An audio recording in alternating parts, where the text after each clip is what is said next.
It's great to be back. Put this in a spot, maybe it's a little bit more visible, not being too disruptive here. Let me just start by thanking Tim Pernetti, Jason Baum, and the rest of the athletic department for their cooperation. But really, the person who I think deserves most of the credit of the two people, will be Will Gilkison for sure, who grew up in an area directly affected by Hurricane Sandy and certainly has a lot of friends and family who live down there in those areas, as well as Mike Kuzniak, who is our head equipment manager here, and they have worked quite a bit, and we've looked at a couple different versions and things we could do to hopefully create something that would generate fundraising value. And I think this helmet for the spring game, along with the jersey, which Jason has displayed on the side, where we will wear on the back, where we would normally wear our name, we're going to wear some of the towns that have been affected by this hurricane. I think it gives us an opportunity to not only have a great event for our spring game and a great showcase for our football program, but also have the opportunity to give back. And I think we're so fortunate to be able to compete, work, play at this level, at a great university like Rutgers University, but now we also have an opportunity to give back to a lot of people in our home state here who certainly are still in need of help. So we're excited to do that, and as I said, Will Gilkison has really driven this process in our department here in football, and I know that this is a very personal charity for him, as it is for all of us here at the university.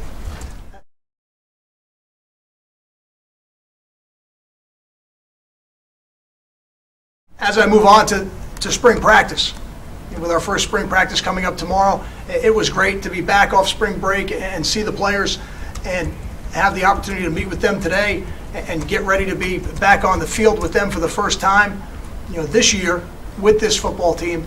And there's a lot of youth in the room, and that's exciting to me because I think we've got a lot of talented youth in the room. Let me just give you a little bit of an update on the health and the injury situation of the team. We have decided, when I say we, I mean myself, the medical staff, Brandon Coleman, and his family, to do a minor procedure on his knee. And we thought this was the best time to do that. So he will sit out this spring, so you will not see him out there on the field. David Maluski, coming off his ACL, has looked great in the offseason, but he's still not ready for contact drills. Matt McBride, coming off a shoulder procedure, will not be in contact drills this spring. Nadir Barnwell, who had a shoulder procedure after his state championship game, will be out there. There'll be certain things he can do, but he will not hit this spring. And Kenny Kirksey, coming off a foot issue, we're hoping to have him back week 3 of the spring. But to start, he'll be limited in what he can do. And other than that, I think the rest of the players will be out there and will be competing. And I think competition will be at the forefront this spring. We've got a lot of players at a lot of different positions, both starting positions and positions of depth, that are going to be competing for their role on the football team, competing on offense, competing on defense, and trying to find their place on special teams. We have a lot of spots on special teams that need to be replaced. If you just look at the players like Wayne Warren, players like Brandon Jones, players like Marcus Cooper, just to name 3, and there were many more than that. Guys that did a lot of things for us and played on 3 and 4 different special teams. We have some depth to build, not only on offense and defense, but on special teams. But it's going to be an exciting spring. It's a different football team. It's a younger football team, but it's a talented football team, and I'm excited to see them out there on the field tomorrow. And with that, I would open it for questions. You guys can just raise your hand, just wait for the mic. We'll bring it to you. Thanks. Kyle, can you talk about the challenge, the different challenge that this team presents? It seemed you inherited a team that was almost built to win immediately last year because of because of all the NBA and NFL guys that you had on it. And what the challenge is this year, and did it help that you've had your experience to go through what you did? Sure. Without getting too much into last spring, I did feel that one of the challenges last spring was having a defense that certainly was very established and trying to make them a little bit better, but also having an offense that had a lot to prove. And I think we made some strides on offense, but we didn't make all the strides that we wanted to. And we still have some distance to go on that. But returning so many players on offense is exciting. And I think having the opportunity to see these guys take the next step and at the same time develop some depth and see some of these red-shirted players, some of these young offensive linemen, some of these young receivers, the young running backs, get an opportunity now to see where they fit in. I think that'll be a little bit of the challenge on offense. And on defense, it's almost different at every level of the defense. We bring back quite a few defensive linemen, and it's going to be a lot of fun to watch those guys go out there and practice, and that'll be a great challenge, I think, for our offense to have to block them every day. I think that'll be the best practice we could get this spring. At the linebacker position, even though we lost 2 excellent players, we bring back 2 excellent players in Kevin Snyder and Jamal Morrell. And now fitting them in and trying to figure out who is going to be the 3rd, the 4th, and the 5th linebacker, that'll be a little bit of the challenge on the second level. And then in the secondary, we got to really see where all the pieces are going to fit. We've moved Jeremy Deering to safety. He'll line up as our starting safety day one. And I think that's a position that he has looked very good at in the little time we've put him there. But now being there full time and seeing if he can really take hold of that spot, that's going to be one of the things I think we'll be watching this spring. Kyle, any different challenges this year with the turnover in the league and new teams coming in and a couple departing? I mean, I know it's only spring practice, but I'm assuming this is the time where you might work on something that you'll put into the season. Any different challenge there, just being that you'll have a slew of new teams to face this year more than you normally would with an out-of-conference game? There will be some new challenges, but I don't know that doesn't happen even when the teams don't change, because you have coordinator changes within your own conference at times, even when there is stability. So, those will be things we'll look at as a staff more at the end of spring. Right now for us during spring practice, this is a time to really find out what kind of team are we going to be. Who are going to be the players on offense and defense that are going to be our playmakers. That's what spring practice is going to allow us to find out. It's really going to allow us to find out more about ourselves than anybody else. And then after that, we'll get into the studying of our opponents and looking at the first third of the season a little more closely maybe than some of the other opponents during the season, because we'll be able to see up-to-date game film on them. Kyle, I'm sure since the season ended, you may have gotten a question or two about quarterbacks. How are you handling that going into the spring? What kind of things are you looking for? This is going to be an exciting spring for the quarterbacks. I know that word exciting. I use that quite a bit, but I am excited to see it. I think we've got a couple things happening at that position. We have a player in Gary Nova who returns as our starter with 13 games of experience under his belt, and that's the first time we've had a situation like that in a long time. So it's going to be interesting to see where he can take his game throughout the spring, and he's certainly been working on it in the offseason. But with that being said, we have a lot of very talented, competitive players in that room. And Gary is our starter, but we have a guy in Chase Dodd who has started in 1 game here at Rutgers. We also have some players behind him that are going to get an opportunity for the first time in their career to play Rutgers football full-time. A guy like Blake Rankin, a guy like Chris Laviano, a guy like Mike Bamonte. So there is going to be an excellent competition and competitiveness in that room. And I think that's going to make every player in the room better. Offensively, how much of the playbook would you like to have installed by the end of spring camp? I would like to think by the end of spring we'd have the entire playbook installed. I think with this group coming back and the system really not changing, the most important decisions that Coach Prince and the offensive staff are going to have to make are where are the playmakers? And we know Brandon Coleman is going to be one of the better, more elite playmakers in our conference and in the country. With him not being available in the spring, it's really going to give everybody else an opportunity to see where they fit. There certainly will be no lack of opportunities. Can you talk about the defensive line? I see you have Merle back at the end. What's the art position going to look like? I think the most important thing for us as coaches is to never get so wrapped up in scheme that we don't get the best players out there. And to have the opportunity to put Marcus Thompson and Jamil Morrell on the field at the same time at those 2 defensive end spots, that's really what drove that decision. And then to keep Darius Hamilton on the field, and then Isaac Holmes, Kenny Kirksey, that competition really, because we'll really go into the fall. Neither one of those players was healthy for the entire year last year, but when healthy, we were excited about what both players did. We're very pleased with the production we got at that position. But neither one was healthy for the year. Neither one's really 100% healthy right now. So that competition will move forward, and ultimately they're both going to play in the games, but they'll have to battle it out going into the fall to see who the starter will be. But I think that's the most important thing is to get all those players on the field at the same time. And for us, the best way to do it was to get Marcus over there at the R and to get Jamil over there at the E. What are your expectations for the redshirt freshmen and offensive linemen just as a group this spring, with most of them cracking the 2D? My expectations for them are based more on effort than anything else. I don't put expectations on where I think they're going to be at the end of spring. I certainly think they'll be better than they were during bowl prep by the end of spring. I think that's fair to say. But guys like Chris Muller, J.J. Denman, Derek Nelson, they're a little bit ahead right now. But that's not to say that Brandon and Ryan aren't going to have opportunities this spring, because they are. And that's one of the great things about spring, is regardless of where you are in the weight room, in bowl prep, spring practice is a clean slate.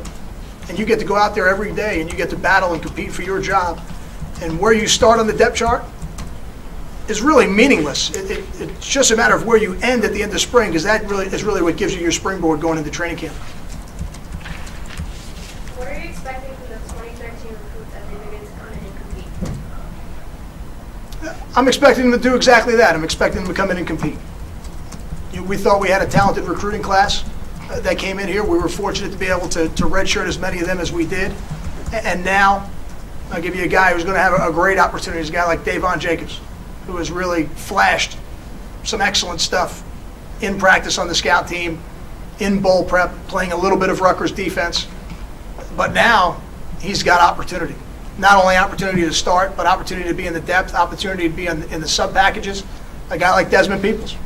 We have one running back in our program who has legitimately carried the ball in Division I football games. A guy like Desmond Peoples is going to have a tremendous opportunity this spring to show where he fits. Now, how do you balance keeping Dodge sharp as a backup with also developing the younger quarterbacks? Is that a tough juggling act? To me, I think what Chase needs is opportunity. And I think every player that's not the starter going into spring is looking for that opportunity. I don't think any of them, I would not want to limit him in that way. I want Chase to have opportunity. Now, with this team being a little bit younger, I will say this, we are going to practice a little bit longer than we did last year, because I think we do need the reps, and reps take time. So I think we're going to have to take a little bit of time away from the meetings and put that time onto the field as we have the opportunity to do that, to make sure we have enough reps in practice to not only get Gary the number of reps he needs, but Chase the number of reps he needs, and then certainly guys like Blake Rankin, Mike Bemonte, Chris Laviano. We got to give them all an opportunity to show us what they have, so we can make sure going into fall training camp we've got the depth set the way we need it to. What will the kicking competition look like, and is Federico fully healthy?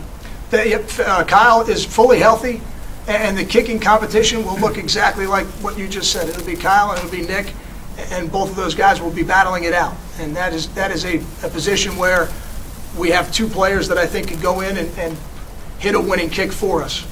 And at different times during the year, I was very pleased with the way both those players kicked. And now, having a little bit of the year to get healthy, they should both hit spring practice 100% healthy, and I think that'll be a good competition for both of them. Kyle, two things. With Lara listed as a tight end, what did you see to make that move? And then the 5 offensive linemen that came in the 2012 class, what have you seen from them just physically if they've been around, and what kind of expectations do you have from them in the spring?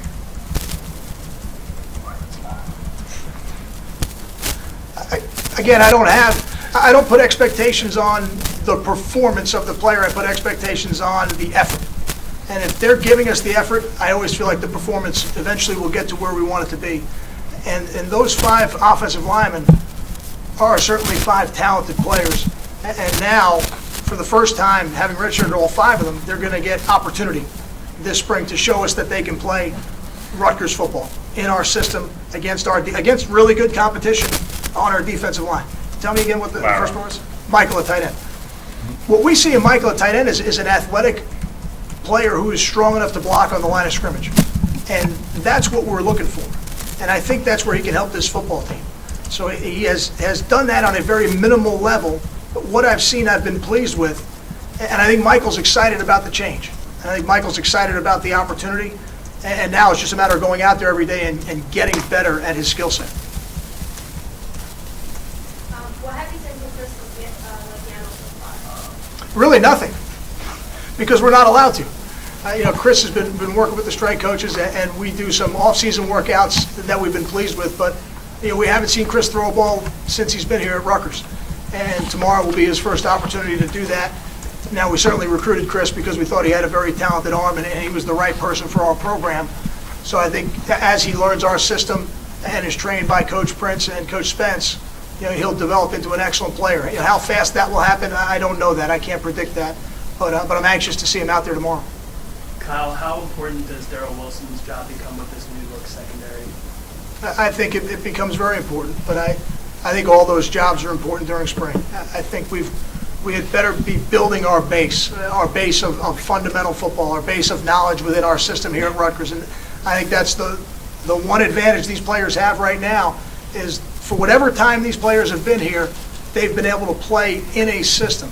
And I think every year you're able to do that, you have opportunities to get better. Coach Wilson is a very talented football coach, has adapted well in a short period of time to our system and how we play defense here. I think our younger secondary players are even less experienced, I'll say it that way, because a guy like Jeremy Deering is not necessarily a younger player.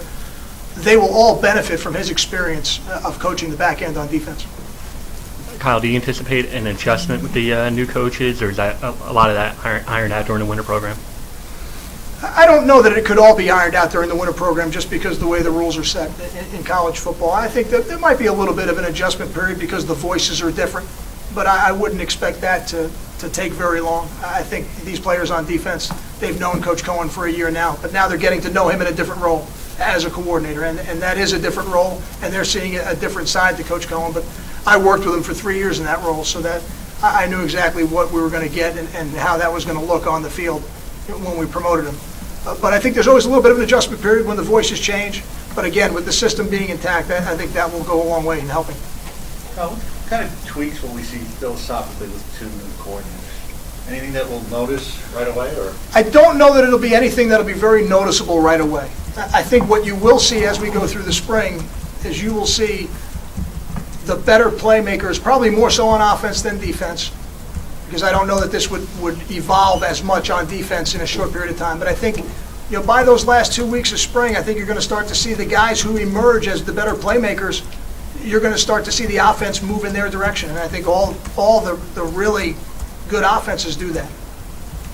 Kyle, are there specific things you'll do differently this spring based on your experience last spring as your first year as head coach? The only thing specifically that we'll do differently that will feel different if you were here for every practice, but I don't know that you remember it, is we'll be out there a little bit longer. We'll go a little bit longer. We'll have a few more reps in practice. It won't be overly significant, but it'll be enough to make sure that these red-shirted players and these newcomers who just got here in January, that they have an opportunity to show us what they can do. Because if there's a freshman in this program that can help us be a better football team, we need to be able to see that, and we need to be able to find a role for them going forward into the fall. Kyle, last year when Dave Brock took over the offense, same terminology and everything. Is Coach Prince doing the same terminology or his own, and how much of an impact is that? No, it is. It's all the same terminology. And again, I think that creates a comfort level with the players on offense. It's with having 5 coordinators in 5 years, it's not something that you ever plan to do it that way. But I think over the last 3 seasons, having that terminology in place is only going to help us going forward. Which recruits are you looking to make an impact right away from first day of practice? I don't try to predetermine that. I think that is something that they will determine more than I will. I think what we have to do is make sure we give them all opportunity. And if the younger players in our program, whether they were recruited in the last class or the class before that, and they've just redshirted and then maybe been on the scout team for a year, you don't know what the pace of somebody's progress is going to be. There are certain players who come in here, like Ray Rice, and they win the job the 5th day of training camp. That happens. And then there's other players like Kevin Haslam who don't really start a game until maybe halfway through his 3rd year and is not a full-time starter until his 4th year, but both end up playing in the NFL. Both end up helping us win a lot of games here at Rutgers. I don't know that you can predetermine that. I don't know that you'd ever want to try to even guess at it. I think what you have to do is give them opportunity on the practice field. And then as you do that, those position battles and those depth charts, they'll sort themselves out. With Quanzel and Nick DePaul as middle linebackers trying to replace Steve, what are you kind of looking for avoid that position with Steve obviously being a 3.5-year starter? I think the first thing you better have as a middle linebacker is you better be a great communicator. One of the things Steve did for us was make sure everybody was on the same page out there. It's a very undervalued thing, I think, by the casual observer of football. That ability to communicate within the chaos of a football game and to do it in a very short amount of time, that's not easy to replace. So whoever it is, that'll be the first thing I'll look for. And then from there, I want to see him play the defense. We don't need any superheroes out there. You don't replace Steve Baharnish. You don't replace Kasim Green. There are people who play those positions, and they have to play them within the defense. And if they do that, we'll play good defense, because we've played good defense at Rutgers for a long time with a lot of different people. Kyle, from your experience, is spring camp the time when you expect your leadership to emerge? You hope it does. Again, it's not something that you can force as a coach. We have some tremendous leaders. We've got one of the best leaders on our football team is Brandon Coleman, and he will have to now lead from the sideline. And I know he will do that. But certainly at every position, there's got to be leadership, and then certainly on each side of the ball, you need to have that as well. And spring is certainly a time where that'll happen. Kyle, with all of you, they're inexperienced in the secondary. What's your take on it going into this spring and kind of some of the things you want to see out of the secondary? I just want to see them get experience playing our defense. I think we certainly have some inexperience, but T.J. Johnson, Grief Glashan, they've played a lot of football. It just hasn't necessarily been in the games. So their inexperience in the games is not going to get rectified this spring, because we don't have any games this spring. Lorenzo has certainly played a lot. He has a lot of experience for us. Jeremy does not. So we have some moving parts there, and then we've got some other guys behind them that are going to get opportunity. So really, what I want to see them do this spring is just play within the system. That's the most important thing to me. We don't need anybody out there with their own agenda. Those kind of players that don't work at Rutgers. If they play within the system, there'll be opportunities to make plays, and then they have to make them. Kyle, where in your mind does Gary Nova need to make the biggest improvement, the greatest strides?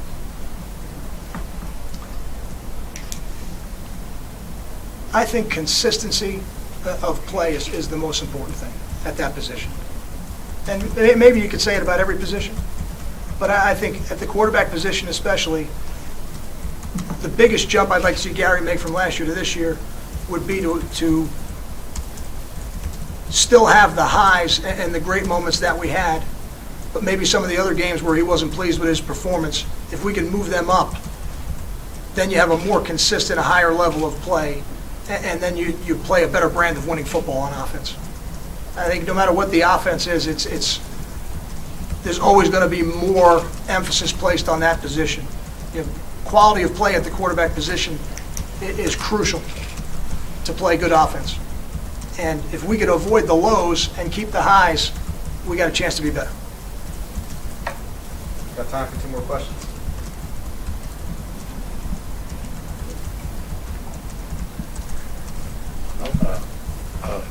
Ian Thomas and what you see that you want to keep him on defense.